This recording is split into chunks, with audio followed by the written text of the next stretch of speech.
It was December 21st, 4 days before Christmas. I was 15 years old and living through difficult times. Maybe every 15-year-old thinks they're living through difficult times, but I was so sure that I named it. I branded it. I was living through my slump. Up to that point, I got pretty good grades without trying particularly hard. But at 15, letters were being sent home from teachers to my parents, warning about a lack of effort on my part. I was on the high school basketball team, technically. I spent so much time on the bench those days, I didn't bother learning the plays. I didn't even have a date to the annual Christmas dance, and I felt low every day. Except that day. I woke up on December 21st with a renewed determination. My slump ends today. Why? I have no idea. It was the last day of school before Christmas break. I'm sure I was excited about that. I don't know what it was, but I got dressed, went downstairs for a delicious bowl of Fruity Pebbles, and off I went to live the first day of the rest of my life. A couple of hours later, I'm in the vice principal's office. I'm not sure why I've been called there. I'm replaying the past couple of weeks of my life. Did I insult a teacher? Did I get into it with another student? And then I remembered, my slump is over. This is gonna be good news. Like, maybe I won an award or something. There could be a cash prize. Like, I'm getting excited. After a few minutes, the door to the office opens and in comes Sister Catherine. She is the vice principal of my small Catholic high school. And with her is Father Paul. Father Paul is the pastor of my family church. And my family church has no connection to my high school. There's no reason for Father Paul to be here. One of the more serious reasons that I was feeling low every day was that my mom had just had delicate surgery to relieve a chronic pain condition in her face. The surgeons had to go in through the back of her head and past her brain to address the issue. It was precarious and scary surgery.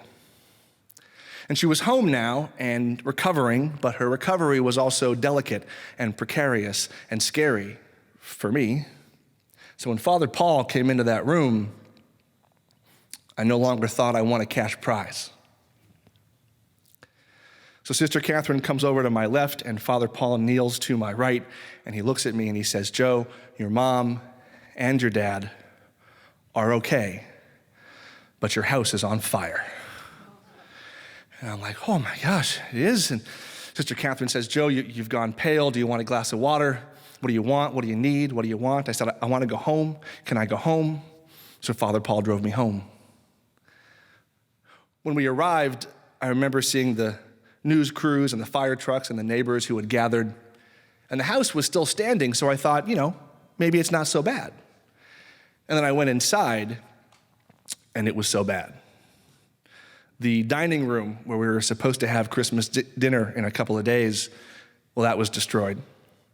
The front room where the decorated Christmas tree had been standing and the wrapped presents had been set, well, the fire started in there, so you can imagine what it looked like. The kitchen, where I just had that brightly colored bowl of Fruity Pebbles, now looked like someone had taken a black marker and scraped it all over the place. My mom was at the next door neighbor's. She was fine, a little shaken up, of course.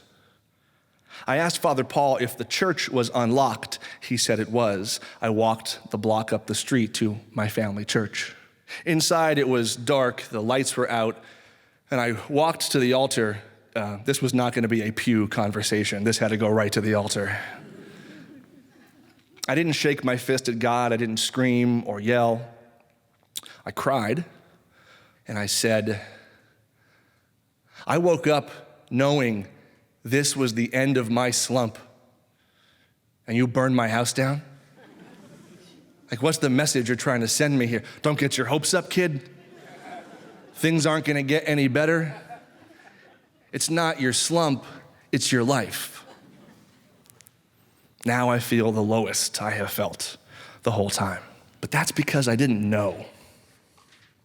Back at school, Sister Catherine made an announcement over the intercom, letting everyone know about the fire. And spontaneously, every class and club and organization took up donations for me. I didn't know the lead story on the news that night would be about the Charnitsky Fund.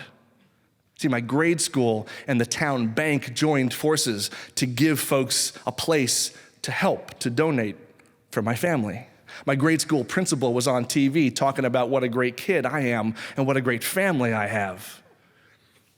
I didn't know strangers would track us down, offering food and money and toiletries and gifts and decorated trees and anything they thought we might need to have some kind of Christmas. Now look, maybe you're not that impressed.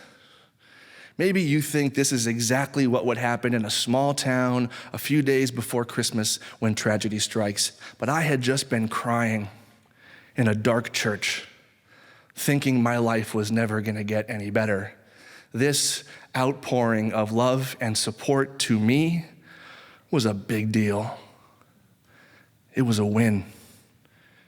December 21st was the final day of my slump. Thanks.